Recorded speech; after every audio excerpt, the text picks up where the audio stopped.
오늘은 교제는 신앙생활의 소금이다 하는 제목의 말씀으로 나누겠습니다. 우리의 신앙생활은 교회 중심입니다. 세상이 복잡하고 힘들수록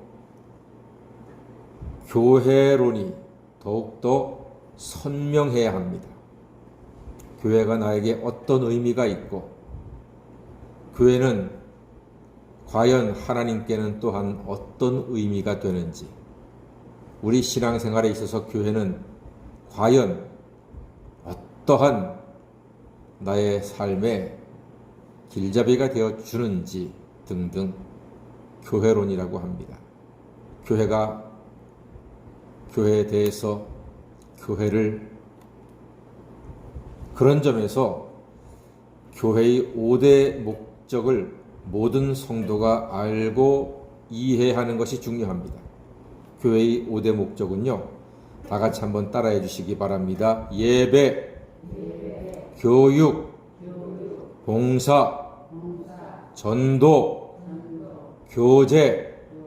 이 5가지가 교회의 5대 목적이라고 합니다.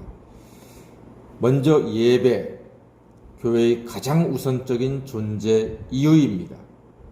예배가 없으면 교회가 없습니다. 예배로 인해서 교회가 생겨난 것이요, 예배를 위해서 교회가 만들어진 것입니다. 두 번째, 교육, 하나님 말씀과 하나님의 뜻을 가르치는 것입니다. 가르쳐야 합니다. 세 번째는 봉사입니다. 예수님 위해서, 교회를 위해서, 형제 자매를 위해서 봉사하는 것입니다. 네 번째로 전도입니다. 복음을 증거하는 것이 교회입니다. 듣든지 아니 듣든지 복음을 전해야 합니다. 다섯 번째로 교제입니다. 교회에 성도의 교제가 빠지면 맛이 나지 않습니다. 오늘 설교 제목은 교회는 신앙생활의 소금이라고 했습니다. 그렇습니다. 교제가 있어야지만 신앙생활에 맛이 납니다. 소금을 넣어야 맛이 나는 것처럼 교제는요, 소금 같은 것입니다. 적당히 있어야지만 신앙생활에, 교회에 맛이 납니다. 교회는 교제가 반드시 필요합니다. 구역 안에서, 전도회 안에서 교제는 계속 이루어져야 합니다. 그런 점에서 요즘 같은 코로나 시절은 정말로 안타깝습니다. 왜냐하면 교제가 가장 많이 방해를 받기 때문입니다. 조금 좀 풀리나 싶었는데 다시 코로나 확진자가 확 늘어나고 있어서 교제가 당분간 더 제한을 받을 수 있겠다 싶습니다. 그럼에도 불구하고 꼭 얼굴을 대면하는 교제뿐만이 아니라 카톡으로, 전화로, 이런 식으로라도 교제는 계속해서 이루어져야 합니다. 꼭 필요합니다. 교제를 통해서 사랑을 느끼고 그 교회의 식구가 된 소속감도 갖습니다. 교회 왔는데 아무도 자기한테 인사도 안 하고 안부도 묻지 않고 그러면요, 그 사람은 교회를 금방 떠난대요. 그런데 연구에 의하면 한 달에 6명과 인사를 나누게 되잖아요. 그 교회 안에서 담임 목사님 포함해서 6명과 안녕하셨어요 서로 인사를 나누면은 그 사람은 교회에 뿌리를 내린답니다. 그런데 그 6명과 인사할 사람이 없으면 교회를 떠나게 된다는 게 교제가 그만큼 중요하다는 뜻입니다. 성삼위 하나님께서도 서로 교제하시면서 세상을 창조하셨고, 또한 지금도 세상을 섭리하시고 구원의 역사도 이루어 가시는 것입니다. 오늘 사도 바울이 고린도 교회로 말미암아 큰 위로와 기쁨을 얻습니다. 바울의 고린도 교회를 향한 사랑은 유명합니다. 3절 말씀 보니까요, 내가 이 말을 하는 것은 너희를 정죄하려고 하는 것이 아니라 내가 이전에 말하였거니와 너희가 우리 마음에 있어 함께 죽고 함께 살게 하고자 함이라 했습니다. 와, 이거 쉽게 할 수 없는 말 아닙니까? 함께 살고 함께 죽자. 이게 고린도 교회에 대한 사도 바울의 마음입니다. 동생 동사, 같이 살고 같이 죽자. 뭐 너 죽고 나 죽자 이게 아니라 정말로 사랑하고 좋아하기 때문에 야, 우리도 살아도 같이 살고 죽어도 같이 죽자. 그런 마음으로 사도 바울이 고린도 교회를 사랑했어요. 이 교회 사랑이 많은 성도들에게 감동이 되었습니다. 사도 바울은 4절에서도 계속 이 사랑을 드러냅니다. 4절 말씀 다 같이 읽어보겠습니다. 시작.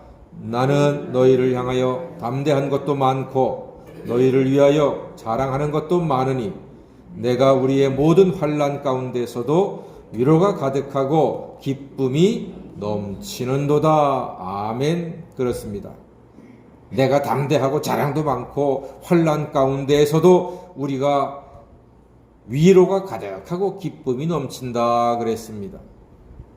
그만큼 교회에서 성도의 교제는 큰 의미가 있습니다. 고린도 교회에 갔던 디도가 바울에게로 돌아와서 소식을 전하니까 너무나 기뻤습니다. 성도의 교제가 위로가 가득하고 기쁨이 넘친다 이런 말이에요. 제가 초등학교 2학년 때부터 지금까지 신앙생활하면서 신앙생활을 조금 게을리했던 때가 있었습니다. 고등학교 1학년 때 초반기에 신앙생활을 제대로 잘 못했습니다. 교회 빠지기도 하고 교회 간다고 하고 딴 데 놀러 가기도 하고 그랬습니다. 중3 때까지도 잘 다녔는데 갑자기 고1 돼서 이상하게 교회가 재미가 없어졌어요. 그런데 이유인즉슨 지금 보니까 교회에서 같이 대화할 수 있는 사람이 고등학교 올라가면서 없다고 느꼈던 것 같아요. 그런데 고1 여름방학 때 선배들이 찾아왔어요. 경선아, 우리 여름 수련회 가자. 좋은 데로 간다. 충북 영동으로 간다. 금강상류인데 정말로 멋지고 아름답단다. 얘기하는 거예요. 왠지 금강상류, 충청도 영동 하니까 솔깃하더라고요. 그래서 따라갔습니다. 따라가서 믿음이 전혀 없던 건 아니니까 선배들, 친구들, 후배들하고 같이 이야기하고 밥 먹고 수영하고 놀고 찬송하고 기도하는 것 재미가 있더라고요. 그때부터 지금까지 단 한 주도 교회를 빠지지 않았습니다. 교제가 그렇게 중요하더라고요.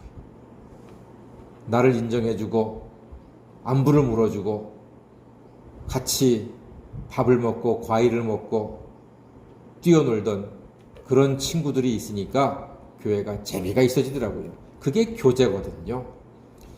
오늘 사도 바울이 그런 점에서 고린도 교회 성도들과 함께 교제가 있으니까 위로가 가득하고 기쁨이 넘친다. 이렇게 지금 말하고 있는 것입니다. 고린도 교회에서 받은 바울의 위로는 7절 말씀 보니까 너희를 사모함과 애통함과 바울을 위하여 열심 있음으로 인해서 더욱 기뻤다 그랬습니다. 기쁜 거예요. 이것이 교회입니다. 교회 안에서 서로 관심 갖고 전화하고 안부를 묻고 권면하고 동행하고 기도함으로써 교제의 기쁨이 넘치게 되는 것입니다. 사랑하는 여러분, 무엇보다 주님과의 교제가 날마다 깊어지시고 성도 간의 교제도 풍성해서 예수 믿는 기쁨이 충만한 맛있는 삶, 행복한 성도가 되시기를 주의 이름으로 간절히 축원합니다. 아멘. 기도하겠습니다.